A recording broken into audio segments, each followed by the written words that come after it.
ನೋಡಿ ಫ್ರೆಂಡ್ಸ್, ಎಲ್ಲ ದಸರಾ ಹಬ್ಬಕ್ಕೆ ರೆಡಿ ಮಾಡ್ಕೊತಾ ಇದ್ದೀವಿ.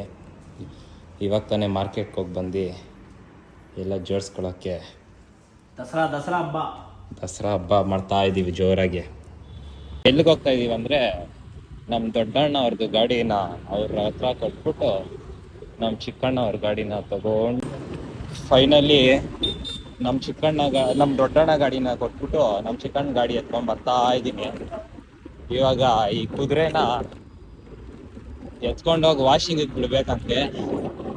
ಬಿಟ್ಬಿಟ್ಟು ಅಂಗಡಿಯಲ್ಲಿ ಇನ್ನೂ ಸ್ವಲ್ಪ ಕೆಲ್ಸಗಳೈತೆ, ಅದನ್ನ ಮುಗಿಸ್ಕೊಂಡು ಸೀದಾ ಗಾಡಿ ಎತ್ಕೊಂಡ್ಬಂದು ಪೂಜೆ ಮುಗಿಸ್ಬಿಡೋದೆ.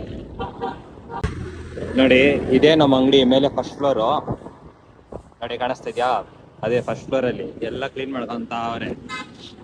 ಇವಾಗ ಇದನ್ನ ಎತ್ಕೊಂಡೋಗಿ ವಾಷಿಂಗ್ ಸೆಂಟರ್ ಬಿಡ್ಬೇಕು.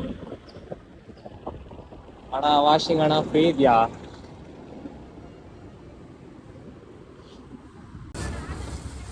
ಬಾ ಮಂಜ.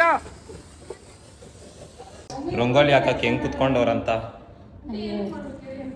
ಇವ್ರು ನೋಡಿ, ನಮ್ಮ ಹೌಸ್ ಕೀಪಿಂಗ್ ಆಂಟಿ 9 ಗಂಟೆಗೆ ಬನ್ನಿ ಅಂದ್ರೆ ಇವಾಗ ಏನ್ ಟೈಮು? 10 ಗಂಟೆಗೆ ಬಂದವ್ರೆ.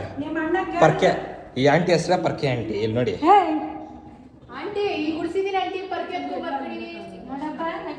ಇವ್ರು ನೋಡಿ ಪೂಜೆಗೆ ರೆಡಿ ಮಾಡ್ಕೊಂತ ಅವ್ರೆ.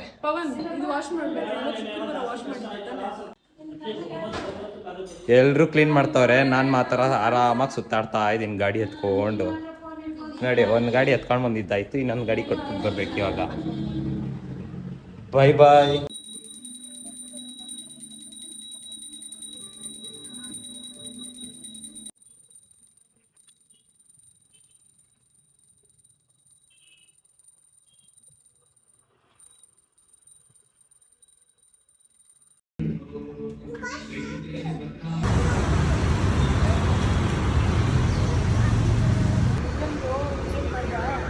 ಎಲ್ಲ ಗಾಡಿಗೂ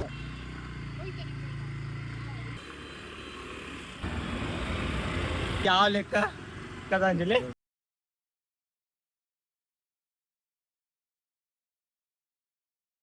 ಹೆಂಗಾಗ್ಬಿಟ್ಟಿದೆ ಅಂದರೆ ಬರೀ ಫೋನು ನೋಡಿ. ಫೋನು ನಾನು ಫೋನ್ ಇಟ್ಕೊಂಡಿಲ್ಲ ಗೈಸ್.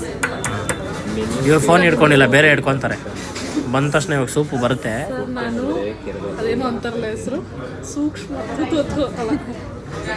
తెలుగులో వెళ్తాను. పద్ధతికి శారీ కట్టినట్టుంటుంది. పద్ధతికి శారీ కట్టట్టు, డుమ్మికి శారీ కట్టినట్టుంది. ఇప్పుడు ಪದ್ಧತಿ ತಡ್ಕೊಳಕ್ ಕಾಯ್ತಾ ಇಲ್ಲ ಕಣಣ. ನೋಡೋಣ, ಪ್ಲೇಟ್ ಇಕ್ಬಿಟ್ಟು 1.5 ಅವರ್ ಆಯ್ತಣ ಕಾಯಿಸ್ತಾನೆ ಅವ್ರೆ. ನೋಡಿ, ಇವರೆಲ್ಲ ಭಿಕ್ಷುಕರು ಥರ ಕೂತವ್ರೆ. ನೋಡಿ, ಹೋಟ್ಲಿಗೆ ಬಂದರೆ ಆರ್ಡ್ರ್ ಕೊಟ್ಟೆ ನಾನು ಹೆಚ್ಚು ಕಡಿಮೆ 1 ಅವರ್ ಆಯಿತು. ನಾನು ಏನು ಮಾಡಲಿ ಹೇಳಿ ಗಾಯ್ಸ್?